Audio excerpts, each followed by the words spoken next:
Bien, alors bonjour tout le monde. Déjà, merci beaucoup d'être venus très nombreux, beaucoup trop nombreux pour cette séance de soutien en RGO. Alors, je vous rappelle évidemment que c'est du soutien. Ça ne remplace pas vos amphis, ça ne remplace pas vos TD. C'est là uniquement pour répondre aux questions que vous pourriez avoir sur la matière avec, les connaissances que je peux avoir et les recherches que j'ai pu faire. Alors pour celles et ceux qui ne me connaîtraient pas, je me présente de nouveau, je m'appelle Célian, je suis doctorant à l'université d'Evry, je suis spécialisé en droit des contrats et je travaille sur l'e-sport, donc le jeu vidéo compétitif. Alors je vous propose qu'on s'y mette maintenant. Alors dans un premier temps, on va voir vraiment les bases entre guillemets, même si je sais que les bases c'est très très théorique. On va voir déjà les manières dont les obligations se créent et s'éteignent, histoire de se remettre un petit peu dans le bain, de bien tous savoir de quoi on parle. Ensuite, on va parler des cessions de créances et des cessions de dettes. C'est pas exactement du RGO, je triche un peu, c'est de la circulation des obligations, mais vous êtes beaucoup à l'étudier, donc je pense que ça a de toute façon un intérêt. Ensuite, on va parler de l'action oblique et de l'action polienne. C'est des choses qu'on m'a dit que c'était un petit peu l'enfer pour tout le monde, donc je vais essayer de rendre ça un petit peu plus clair. Je vais faire un point rapide sur la solidarité, sur la condition potestative dans un contrat. On le voit beaucoup en RGO. Ensuite, on va parler de l'imprévision, rapidement, parce que je me suis rendu compte que c'était pas clair pour tout le monde. Et enfin, on va faire un gros point sur la délégation. Ça sera le moment du mal de tête. J'ai essayé de rendre ça le plus clair possible. J'ai essayé de faire ça très simplement et ça va bien se passer. Vous en faites pas, je vous promets, ça va très bien se passer. Alors, on commence tout de suite par les manières dont l'obligation se crée, c'est-à-dire les manières dont, dans notre système juridique, on peut se retrouver lié par une obligation à une autre personne à laquelle on a voulu ou pas se retrouver lié. Alors, la première des sources des obligations, et c'est plus ou moins ce qui va nous intéresser aujourd'hui, c'est la volonté, et la volonté, ça se manifeste avant tout par les contrats donc qui sont passés entre plusieurs personnes en vue de faire peser sur l'un ou l'autre des obligations de droit. Alors ce contrat, les conditions pour le passer, ça normalement vous l'avez vu et revu, c'est prévu à l'article 1128 du Code civil, sont nécessaires à la validité d'un contrat le consentement, la capacité et un contenu ou un objet licite et certain. Alors oui, si jamais à un moment dans ma présentation vous avez des questions, vous les posez n'importe quand. Je m'interromprai quand je pourrai et j'y répondrai le plus vite possible. Mais ça me semble vraiment très important que chacun soit à la page au moment où je fais la présentation. Donc vraiment, posez-moi les questions que vous voulez le plus rapidement possible. Le consentement, c'est simple. Ça signifie qu'on ne peut pas passer un contrat avec quelqu'un et faire prévaloir ses effets sans qu'il y consente, sans qu'il entende vraiment s'engager juridiquement avec la personne en face de lui. La capacité, on ne peut pas faire passer des contrats à des incapables, on ne peut pas faire passer des contrats à des mineurs. Et l'objet licite et certain, un contrat ne peut pas porter sur des points qui sont illicites ou soit qui sont pénalisés, soit qui sont interdits plus précisément par la loi.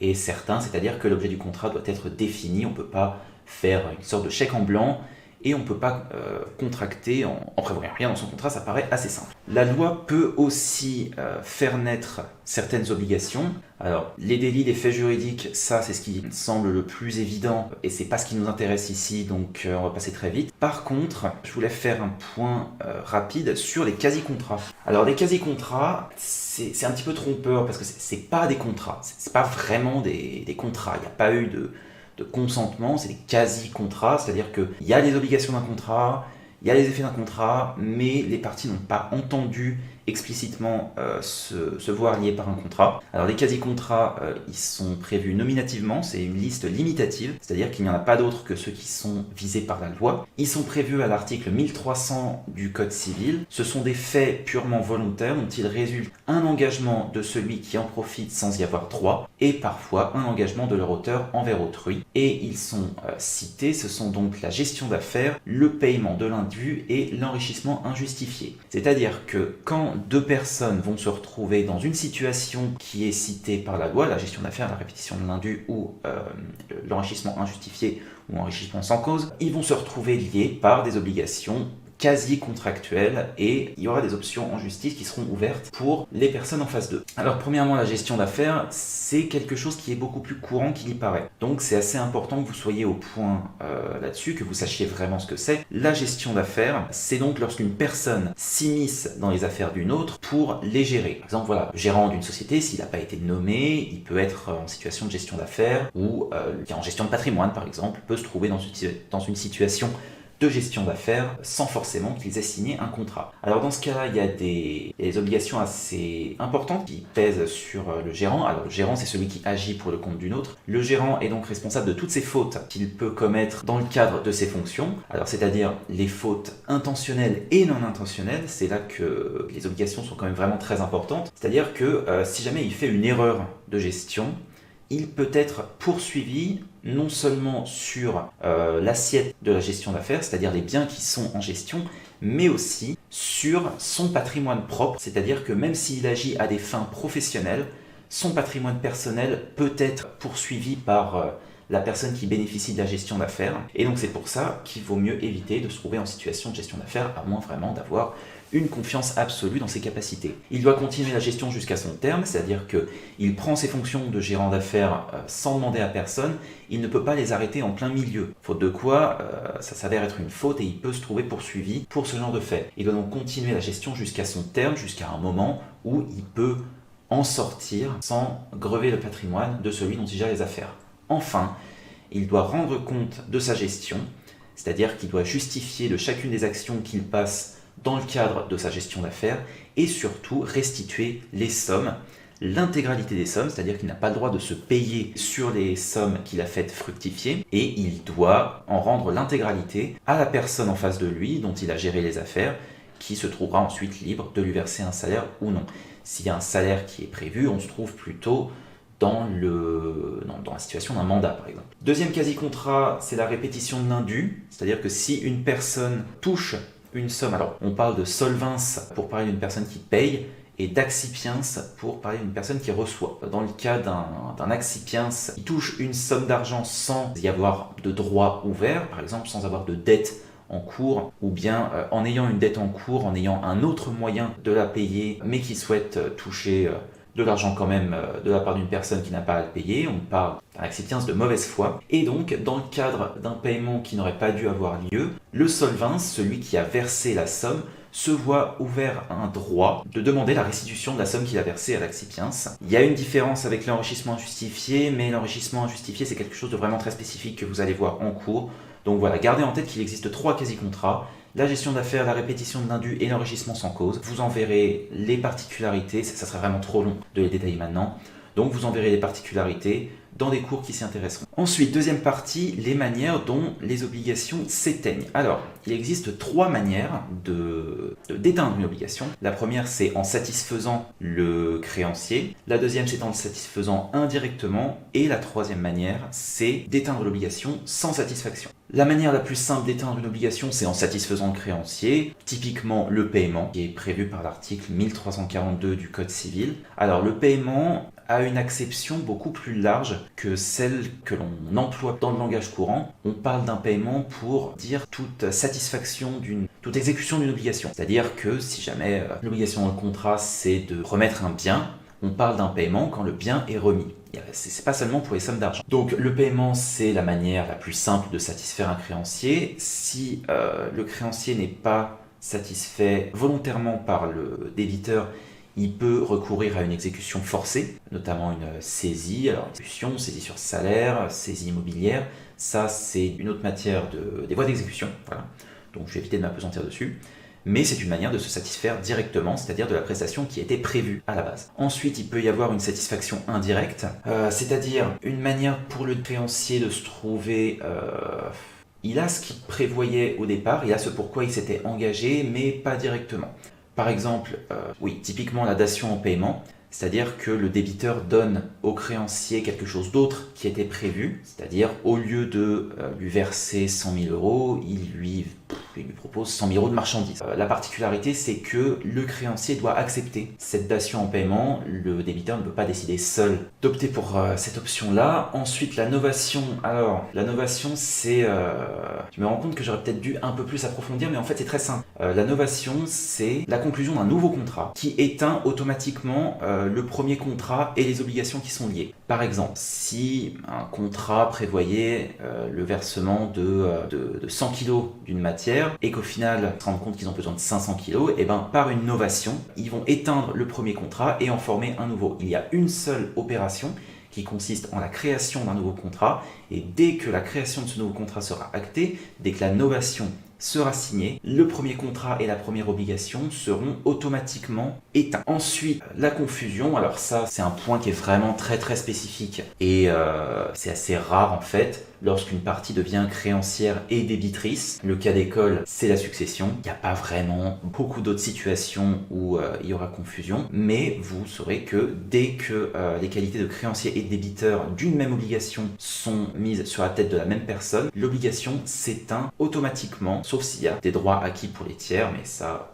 c'est encore autre chose. Et alors maintenant, on va voir un point qui est un petit peu plus précis dans les satisfactions indirectes, c'est la compensation. C'est un mécanisme qui prend de plus en plus de place, qui a été assez dépoussiéré par la réforme de 2016. La compensation, elle est prévue à l'article 1347 du Code civil, c'est l'extinction simultanée d'obligations réciproques entre deux personnes. Elle s'opère sous réserve d'être invoquée à due concurrence, à la date où les conditions se trouvent réunies. Alors, on va reprendre ça point par point. La compensation, on se trouve donc dans la situation où chaque personne est créancière de l'autre et où leur dette se trouve s'annuler à hauteur de la plus faible. C'est-à-dire que si une personne A est créancière d'une personne B à hauteur de 100 euros, que la personne B est créancière de la personne A à hauteur de 80 euros, les deux dettes vont se compenser et si la personne B l'invoque, sa première dette passera de 100 à 20 euros automatiquement du simple fait de la loi. Il existe trois manières d'opérer une compensation. La première, elle est prévue par la loi, donc la compensation légale. Elle doit être invoquée par une partie, donc c'est ce que je viens de citer dans l'article 1347, mais elle agit à la date de la réunion des conditions. C'est-à-dire que si la deuxième créance devient exigible à une certaine date, peu importe que le deuxième créancier l'invoque plus tard, elle interviendra et les deux dettes s'annuleront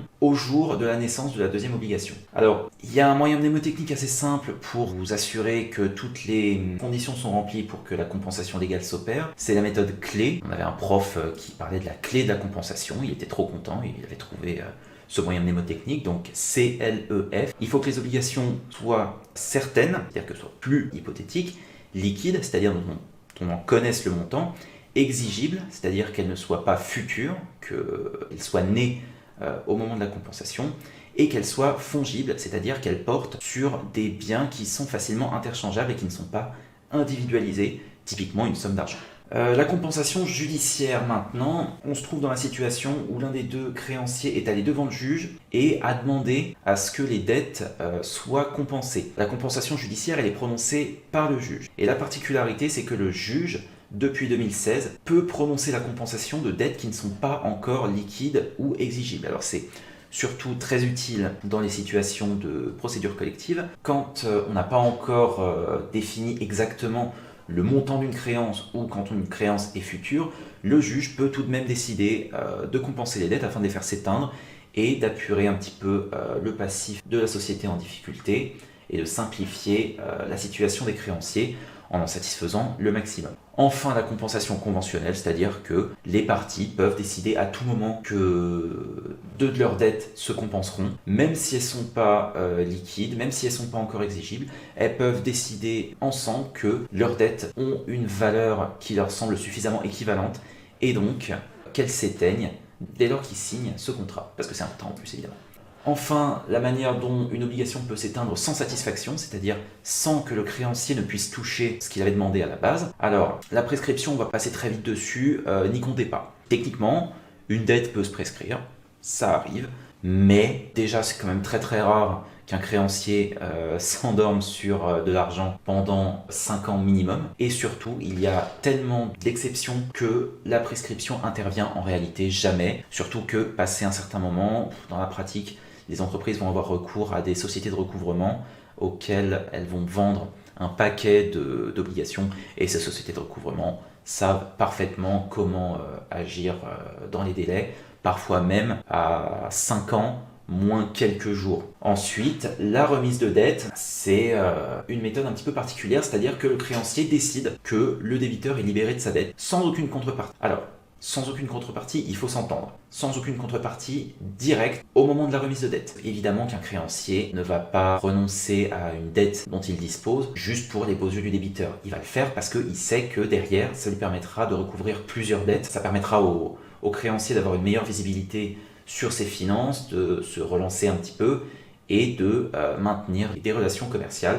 Au final, c'est win-win pour tout le monde et ils peuvent décider par exemple que sur leur contrat futur, le débiteur paiera un petit peu plus au créancier ou il y aura un taux d'intérêt un petit peu plus élevé. Voilà. Mais il existe des moyens d'éteindre l'obligation régulièrement sans satisfaire le créancier, sans qu'il ne touche rien sur ce qu'il avait demandé à la base. Alors maintenant, on va parler des cessions de créances et des cessions de dette. Alors la cession de créance, elle est prévue à l'article 1321 du Code civil. C'est un contrat par lequel un créancier cédant transmet à titre onéreux ou gratuit tout ou partie de sa créance contre un débiteur cédé à un tiers appelé le cessionnaire. On a donc d'un côté le créancier, donc qui est le cédant, qui transfère sa dette qu'il a sur un débiteur, donc le cédé, à un tiers, donc cessionnaire. L'avantage de cette cession de créance, ça peut être pour un créancier d'être payé plus vite de sa créance qu'il aurait pu mettre un petit peu plus de temps à toucher, ou de constituer une sûreté pour une autre opération. Alors, un point qui est très important et qui diffère selon la cession de créance et la cession de dette, c'est que pour la cession de créance, l'accord du débiteur n'est pas nécessaire. On n'a pas besoin de demander au débiteur de prendre part au contrat, on n'a pas besoin de lui demander de valider la cession de créance parce que finalement pour lui, ça ne lui change rien de payer un débiteur ou un autre. L'important pour lui, c'est qu'il paye sa dette. Donc finalement, ça ne change rien.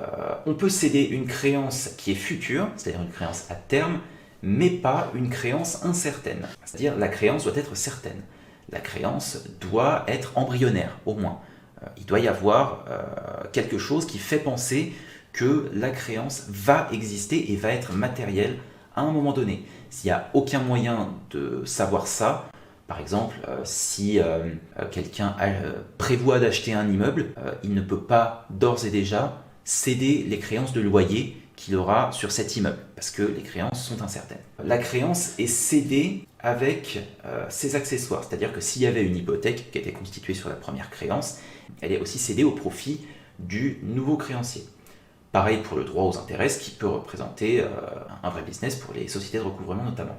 Pour que la cession de créance soit opposable au débiteur, il doit être prévenu pour qu'il sache entre les mains de qui valablement se libérer. Parce que si la cession de créance intervient sans que le débiteur soit prévenu, il va payer à son créancier antérieur, qui va devoir repayer à celui à qui il a cédé la dette, ce qui ne présente aucun intérêt pour le créancier qui se retrouve à devoir faire plus d'opérations que prévu. Donc, il y a 3 manières de le prévenir. Premièrement, on peut lui faire prendre part à l'acte de cession, c'est-à-dire qu'il peut contresigner l'acte de cession, il peut dire qu'il a été prévenu dès le moment où la créance a été cédée, auquel cas on considère que la créance lui est opposable dès le jour de l'acte. Ensuite, il peut être notifié. Alors, depuis la réforme, il n'y a plus aucun formalisme pour notifier un débiteur. Avant, il fallait un acte notarié, maintenant c'est plus nécessaire, on peut le faire n'importe comment. La seule limite, c'est les formalités de preuve. Les créanciers vont vouloir s'assurer qu'ils pourront prouver qu'ils ont prévenu le débiteur, donc généralement ça passe par une lettre recommandée. La troisième manière, c'est que le débiteur se déclare de lui-même informé de la cession, c'est-à-dire qu'il fasse un acte sous seing privé où il dise qu'il a connaissance de la cession de créance qui a eu lieu pour tel montant au profit d'un tel, et ça lui permettra de se libérer valablement entre les mains du nouveau débiteur. Ça a une importance assez grande parce que si le débiteur n'est pas au courant de la cession et qu'il paye au créancier qui a cédé sa dette, ça ne sera pas de sa faute, et ensuite ça sera au créancier de se débrouiller. Par contre, s'il se libère entre les mains du premier créancier alors qu'il était au courant que la créance a été cédée, il va se retrouver à devoir payer 2 fois sa créance, d'où vraiment l'intérêt de garder des formalités de preuve. Lors d'une cession de créance, les exceptions sont opposables au cessionnaire si elles sont inhérentes à la dette, par exemple la nullité de la dette ou l'exception d'inexécution si le créancier n'a pas effectué sa part du contrat, ou si elles sont personnelles au cédant et si elles sont nées avant la cession, par exemple si une compensation a été opérée ou si le débiteur a payé le créancier. Dans ce cas-là, on se retrouve la plupart du temps dans le cadre d'un créancier cédant de mauvaise foi et le créancier cessionnaire dispose d'une garantie afin de s'assurer que la créance qu'il reçoit est valable et qu'il se retrouvera payé, qu'il ne se retrouve pas à acheter une créance dans le vide. Rapidement sur les différences avec la cession de créance professionnelle, même si ça vous verrez ça dans des cours spécifiques. Alors la cession de créance professionnelle, c'est aussi on appelle aussi ça la cession d'Ailly, parce que ça vient de la loi d'Ailly. Les cessions de créance professionnelles sont uniquement cessibles par des professionnels, donc qui ont un statut professionnel, les sociétés par exemple, à une banque. Ce sont les seuls qui peuvent acheter une créance professionnelle pour leur permettre d'être payés plus vite. Dans le cadre d'une créance professionnelle, des créances éventuelles peuvent être cédées. Simplement, c'est à l'établissement de crédit de déterminer s'ils ont les garanties suffisantes que la créance se matérialisera et donc ils seront payés un jour. Enfin, la différence, c'est que entre les parties, la cession de créance devient opposable au jour de la signature du bordereau de cession de créance. Et pour le débiteur cédé, c'est pareil, c'est toujours au jour où il en a été informé. La cession de dette maintenant, rapidement, alors ça a été instauré par l'ordonnance de 2016, donc c'est pas encore très bien en place, mais c'est quand même assez important. C'est prévu par l'article 1327 du Code civil, un débiteur peut alors céder sa dette. Et là, il y a une particularité à souligner. On ne parle pas vraiment de cession de dette, c'est-à-dire contrairement à la cession de créance où la créance passe d'une main à l'autre, là, la dette ne passe pas d'une main à l'autre. C'est ça la différence. C'est qu'on va rajouter un débiteur. On ne remplace pas un débiteur. La cession de dette, elle est utile dans le cadre d'un tiers qui souhaite alléger la situation de son propre débiteur ou si on est tiers détenteur du bien en garantie. Si, par exemple, on est l'occupant d'un immeuble qui se retrouve en hypothèque d'une obligation, on peut avoir intérêt à reprendre la dette de la personne qui a mis l'immeuble en hypothèque et négocier avec elle ensuite pour obtenir un remboursement. La différence avec la cession de créance, c'est que l'accord du créancier est nécessaire à la cession de dette. C'est-à-dire, un créancier, il décide d'octroyer un crédit ou non. Au vu des éléments financiers de son débiteur, il décide de s'engager avec lui ou non.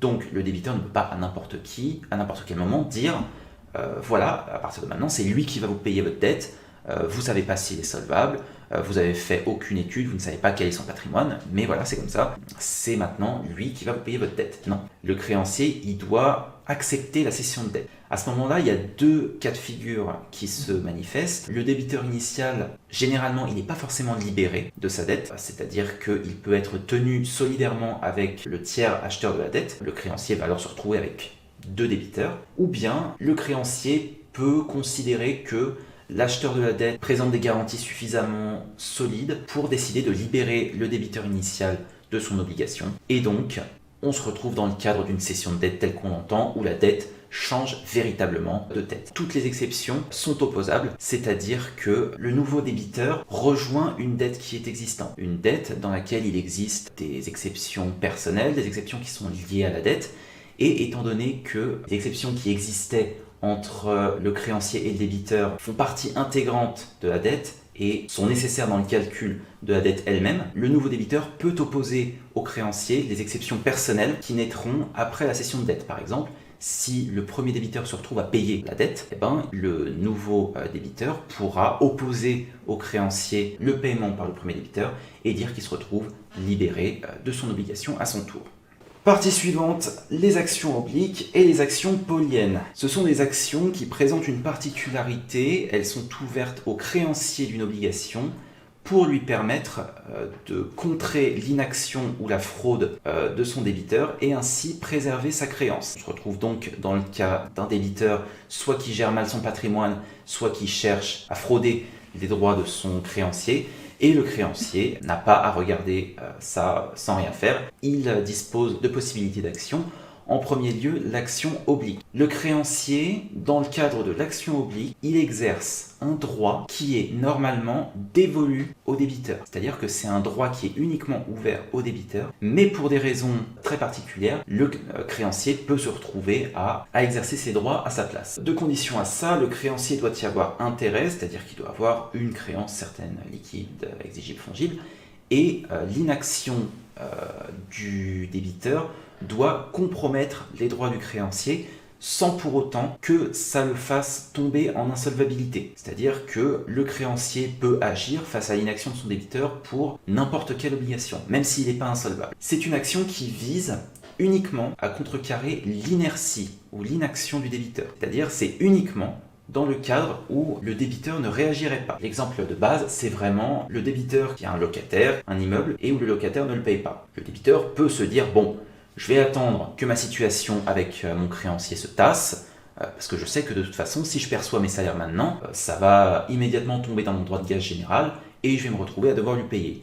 Donc, il peut dire à son locataire qu'il ne va pas exiger les loyers tout de suite et qu'il va attendre un petit peu. Dans ce cas-là, le créancier est au courant de la situation du débiteur parce que le créancier est toujours bien informé et peut décider d'exercer lui-même le droit du débiteur, c'est-à-dire exiger lui-même le paiement des loyers qui sont dus et échus. Il y a certaines limitations à ce principe quand même. Le créancier ne peut pas exercer d'action extra-patrimoniale comme un divorce, ça paraît assez clair, ou acquérir de droits nouveaux. C'est-à-dire que si le débiteur a un immeuble qu'il ne loue pas et qu'il n'occupe pas, le créancier n'a pas le droit de le mettre en location. Il doit vraiment se contenter d'exercer les droits existants et les droits qui sont déjà ouverts au débiteur. Le créancier, il n'agit pas simplement pour le montant de sa créance envers son débiteur, il agit pour la totalité de la créance que le débiteur détient sur le tiers. C'est-à-dire que même si le créancier a une créance de 100 € et que le débiteur détient une créance de 200 € sur un tiers, le créancier qui exerce son action oblique l'exercera pour 200 €, sachant que le résultat de cette action tombera dans le patrimoine du débiteur. C'est-à-dire que les 200 € vont arriver dans le patrimoine du débiteur, dans son droit de gage général, et ça va lui permettre de satisfaire tous ses créanciers, même ceux qui n'étaient pas partis à l'action oblique. La différence avec l'action polienne, c'est que c'est un droit qui est propre au créancier. Avant, on se retrouvait dans la situation où le créancier exerçait le droit d'un débiteur à sa place. Là, c'est vraiment un droit qui est propre au créancier, qui lui est ouvert de par sa qualité de créancier. L'action polienne vise à se faire reconnaître inopposable un acte d'appauvrissement du débiteur, peu importe qu'il soit antérieur ou ultérieur à sa créance, tant que cet acte a été réalisé en fraude à ses droits. Si un débiteur réalise par exemple une libéralité, s'il fait un don à ses enfants pour faire sortir de l'argent de son patrimoine, ou s'il met un bien en apport en société pour le faire sortir de son droit de gage général, que le créancier est au courant qu'il est en train de faire ça pour éviter de payer sa dette, il a le droit d'exercer son action polienne, c'est-à-dire qu'il va dire « je sais que tu as passé cet acte, je sais que tu as donné de l'argent à quelqu'un ou je sais que tu t'es libéré d'un bien à un prix inférieur à sa valeur, je sais que tu l'as fait en fraude à mes droits, c'est-à-dire je sais que tu l'as fait pour ne pas avoir à me payer de ce que tu me dois, et donc je décide que cet acte me sera inopposable. L'avantage, c'est que ça permettra au créancier de saisir le bien ou la somme d'argent entre les mains du tiers acquéreur. C'est-à-dire qu'il pourra exercer la saisie d'un bien immobilier entre les mains de celui qui en est devenu propriétaire, ou il pourra saisir la somme d'argent chez celui qui aura été bénéficiaire d'un don ou d'une libéralité. Le créancier ne peut pas attaquer les actes strictement personnels, donc c'est pareil, divorce, les donations faites aux enfants, etc., sauf si vraiment c'est pour un montant excessif. Et la créance doit être née, pas forcément exigible, certaine ou liquide. Un débiteur peut parfaitement se dire « je sais que dans une semaine je vais me retrouver à devoir une certaine somme d'argent, donc avant de devoir cette somme d'argent, je vais donner ma maison ou mon appartement à mes enfants, ou je vais leur donner une grosse somme d'argent, comme ça je ne serai pas solvable, et le créancier n'y verra que du feu. Donc, si la créance n'est pas encore exigible, ou si l'acte d'appauvrissement a été fait avant que la créance soit conclue, le débiteur pourra quand même exercer l'action polienne. Sachant que le bien ou la somme d'argent qui a été récupérée, et c'est là la grande différence avec l'action oblique, Le bien récupéré ne tombe pas dans le patrimoine du débiteur, il n'abreuve pas son droit de gage général, il ne bénéficie qu'au créancier agissant. C'est-à-dire que si un créancier pose une créance de 100 € sur un débiteur, qui récupère une somme de 200 €, peu importe combien de créanciers existent en concurrence sur le patrimoine du débiteur, il pourra se satisfaire de l'intégralité de sa créance ou bien saisir l'intégralité du bien ou de la somme d'argent qu'il a récupéré. Et évidemment, s'il y a ce qu'on appelle une soulte, c'est-à-dire une somme d'argent qui excède ce que le débiteur doit au créancier, cette somme-là retourne dans le droit de gage général et le patrimoine du débiteur. Un petit point rapide sur la solidarité. Alors, il en existe deux types. La solidarité active entre créanciers, mais ça, c'est vraiment pas très intéressant et ça représente des cas qui sont vraiment très minimes, donc j'en ai pas parlé ici. On va plutôt parler de la solidarité passive entre débiteurs, c'est-à-dire des situations où il existe plusieurs débiteurs d'une même obligation, et la particularité c'est que chacun des débiteurs peut se retrouver être poursuivi pour l'intégralité de la créance. Par exemple, deux personnes qui empruntent une somme de 10 000 €, si elles sont solidaires par rapport à cette créance, le débiteur peut choisir d'attaquer n'importe lequel des débiteurs et lui demander l'intégralité de la créance. Il y a plusieurs conditions à cette solidarité. Déjà, elle ne se présume pas. Ça, c'est quelque chose qui est très important et qui vise à préserver les patrimoines des personnes, surtout des personnes physiques, parce que pour les professionnels, il y a une présomption de solidarité. Mais la solidarité entre les personnes physiques ne se présume pas. Elle doit être soit conventionnelle, c'est-à-dire que dans l'acte qui fait naître la créance, les débiteurs prévoient et acceptent d'être solidaires pour l'intégralité du montant, ou bien elle doit être légale, c'est-à-dire qu'elle est prévue par la loi. Alors là, c'est pour des cas qui sont vraiment spécifiques, par exemple les sommes liées à l'éducation des enfants, les deux parents sont solidaires légalement, et donc ils peuvent être chacun poursuivis pour l'intégralité des sommes dues. Pour l'opposition des exceptions, chaque débiteur peut opposer au créancier les exceptions qu'il a personnellement avec lui, c'est-à-dire si un créancier décide d'exonérer de sa dette un des débiteurs, ce débiteur peut l'opposer à son créancier, mais l'autre ne le peut pas, ou bien ils peuvent tous les deux opposer au créancier les exceptions tirant leurs origines de la dette. Typiquement, si l'un des débiteurs paye la dette au créancier, l'autre peut opposer cette exception au créancier pour dire, vu que mon camarade t'a payé l'intégralité de ma dette, j'ai plus à te la payer. Enfin, si un débiteur paye plus que sa part, c'est-à-dire dans le cas où, mettons que deux personnes empruntent 10 000 € afin de disposer chacun de 5 000 €, si une personne est poursuivie en paiement de l'intégralité des 10 000 € et qu'il les paye, il dispose alors d'une subrogation dans les droits du créancier, c'est-à-dire pour le montant qui excède sa part de l'obligation, il se trouve créancier de la somme auprès de son ancien codébiteur dans les mêmes conditions que son créancier précédent. La définition d'une condition potestative, c'est une condition que l'une ou l'autre des parties a le pouvoir de réaliser dans un sens qui lui donnerait une option de sortie de manière totalement dépendante de son bon vouloir. Alors on se trouve dans ce cas-là dans le cadre d'une obligation conditionnelle, c'est-à-dire d'une obligation qui n'est même pas encore certaine puisque elle est suspendue à la réalisation d'une condition pour être certaine. Par exemple, l'obtention d'un permis de construire pour la construction d'une maison ou l'obtention d'un prêt pour l'achat d'un bien immobilier. Alors, il s'agit donc d'une condition que l'une ou l'autre des parties a le pouvoir de réaliser selon son bon vouloir. Le problème de ces conditions, c'est donc que l'une des parties peut se retrouver liée par cette obligation et l'autre peut se retrouver à avoir une option de sortie parfaite et peut dire, si j'en ai envie, concrètement, je me délie de cette obligation. Alors, il en existe deux types, les conditions qui sont simplement potestatives, c'est-à-dire où le débiteur se causera quand même un certain préjudice en l'empêchant, mais où il peut quand même empêcher la réalisation de la condition, et les conditions purement potestatives, c'est-à-dire que le débiteur peut empêcher sans se causer aucun préjudice. Là voilà, l'exemple typique c'est si je mets mon chapeau, si je bois une bière, si je bois un verre d'eau, je me retrouve délié de cette obligation. Depuis la réforme de 2016, les conditions suspensives et résolutoires peuvent se retrouver annulées sous le motif qu'elles sont potestatives. Avant, c'était uniquement les clauses résolutoires, il me semble. La nullité de ces conditions est relative. elle est invocable seulement donc par le créancier, donc celui qui se trouve lésé par la condition possessative et qui ne souhaite pas voir son co-contractant se délier selon son bon vouloir.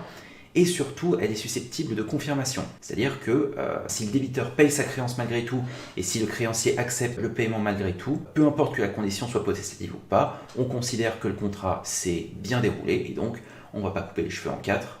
La condition possessative existe, mais on considère que chacune des parties l'a accepté et donc il n'y a plus aucune action qui est possible. L'imprévision, on m'a demandé un petit point là-dessus. Alors c'est aussi ce qu'on appelle l'intangibilité du contrat. C'est vrai que c'est quelque chose qui est assez récent et qui est très important dans le monde des affaires, mais assez peu appréhendé en cours, donc on va essayer de voir ça ensemble. L'imprévision, elle est prévue par l'article 1195 du Code civil, dans le cadre d'un changement de circonstances imprévisible, qui a été imprévisible au moment de la conclusion du contrat. Si ce changement de circonstances rend l'exécution excessivement onéreuse pour une des parties, elle peut demander une renégociation du contrat à son co-contractant. L'objectif de cette notion d'imprévision, c'est de sécuriser les parties dans leurs relations juridiques, c'est-à-dire qu'on s'engage avec quelqu'un pour sécuriser sa relation, pas pour s'enfermer dans une situation qui peut au final devenir complètement inintéressante pour l'une et l'autre des deux parties. Typiquement, un contrat cadre dans lequel un co-contractant s'engage à livrer 1 tonne de fer à 1 euro. Si le prix de la tonne de fer s'effondre et que le fer se retrouve beaucoup plus cher à produire, ça peut devenir beaucoup moins intéressant pour l'un des co-contractants de payer ce montant, et donc il peut demander une révision du prix, demander une révision du montant de la quantité de marchandises livrées pour que le contrat soit aussi intéressant que le jour où ils ont décidé de le conclure. On peut pas... alors, la clause de hardship, c'est la clause de renégociation. C'est comme ça que vous entendrez parler de la clause de renégociation pour imprévision. C'est-à-dire que l'imprévision existe dans la loi. Les parties peuvent décider de s'en prévaloir, mais elle doit quand même être citée dans le contrat de base. Elle doit quand même être prévue par les parties. Les parties doivent prévoir que dans le cadre d'un changement de circonstances trop important et qui rendrait l'exécution du contrat inintéressante, elles peuvent le réviser pour imprévision. Elles peuvent aussi décider d'écarter complètement le bénéfice de l'imprévision. Et donc, elles prennent le risque, dans ce cas-là, si jamais l'exécution du contrat devient complètement déséquilibrée, elles prennent le risque de se retrouver dans une situation où elles vont devoir continuer à exécuter un contrat qui aura complètement changé de teneur, où les valeurs n'auront plus rien à voir et où ça sera plus intéressant pour une des deux autres parties, mais qui aura quand même consenti au moment de la création de la négociation du contrat de ne pas bénéficier du régime de l'imprévision. 3 conditions sont citées par l'article 1195. Le changement de circonstance doit être imprévisible. Alors, c'est quelque chose dont vous allez beaucoup entendre parler, notamment à l'heure du Covid.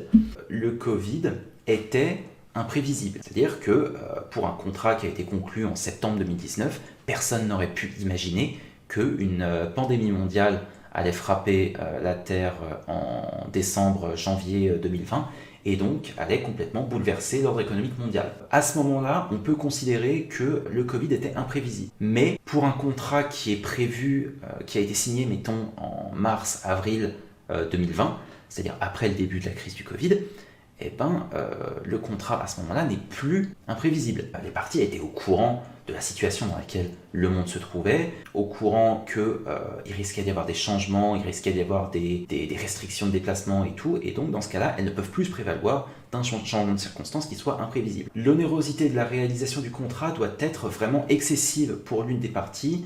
Elle doit complètement renverser l'ordre économique du contrat et elle doit vraiment faire que si les parties avaient imaginé ça au moment de la négociation du contrat et de sa signature, elles n'auraient jamais décidé de s'engager sous ces conditions parce que c'est absolument inintéressant.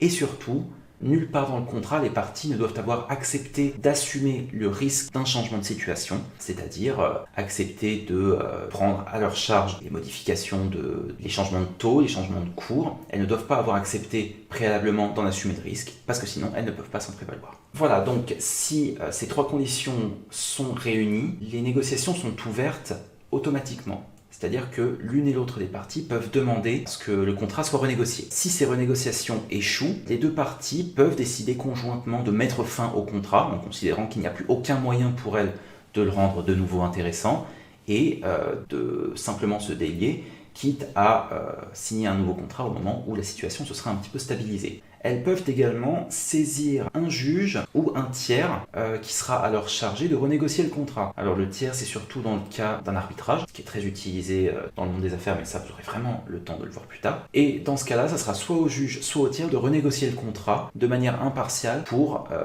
dire, voilà, vous êtes parti de ça, prends acte que cette situation n'est plus intéressante pour vous, et donc voilà ce que je vous propose pour que votre relation commerciale se maintienne dans une situation qui soit plus intéressante pour vous deux. Si aucune décision conjointe n'arrive à émerger après ces négociations, l'une des deux parties peut décider de saisir le juge, soit pour qu'il renégocie le contrat, soit pour qu'il y mette fin. Accrochez-vous, on va parler de la délégation. Ça va très bien se passer, vous allez voir, j'ai fait des beaux dessins. Je vais essayer de faire ça de manière très simple, très claire. Je sais qu'il y a beaucoup de termes qui vont être utilisés. Normalement, ça devrait le faire. Imaginons qu'une personne A se trouve liée à une personne B par un contrat. C'est-à-dire que la personne B lui doit 100 000 euros.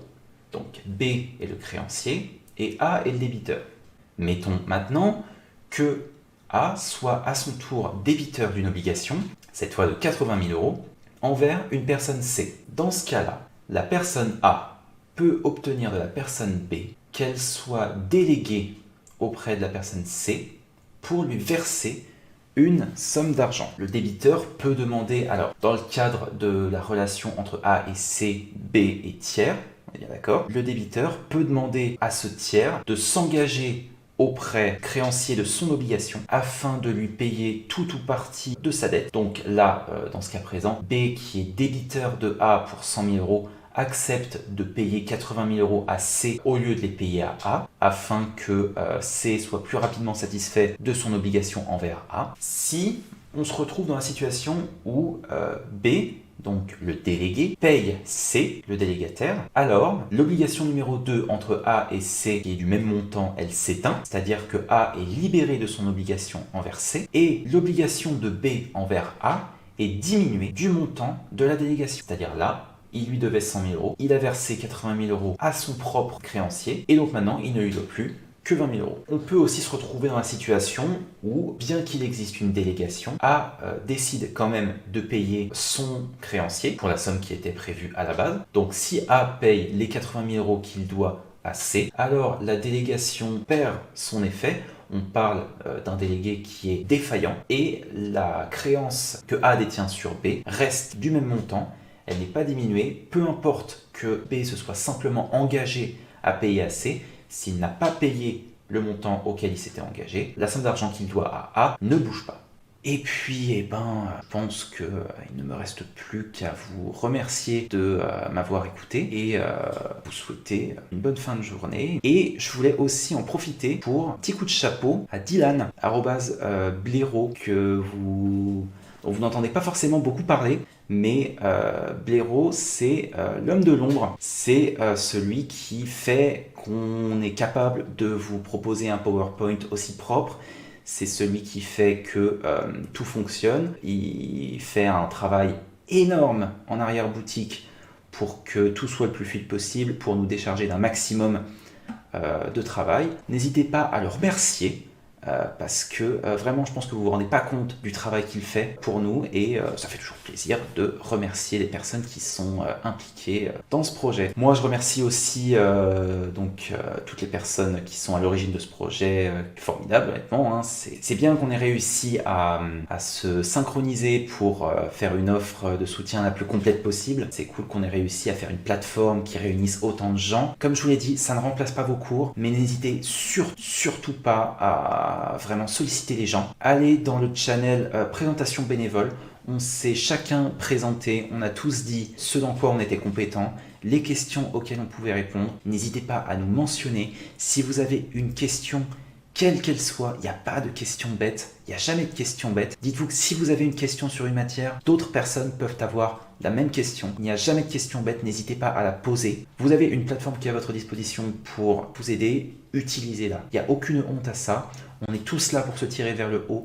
Le droit, c'est pas un concours. La règle du voisin de gauche, du voisin de droite, c'est pas une règle absolue. Si jamais on se serre les coudes, si jamais on met nos capacités en commun, si jamais on s'entraide, Si jamais on cherche à tous se tirer vers le haut, ça sera pas un tiers des admis, ça sera 100% des admis. Tout le monde peut réussir en droit, il n'y a pas de place limitée.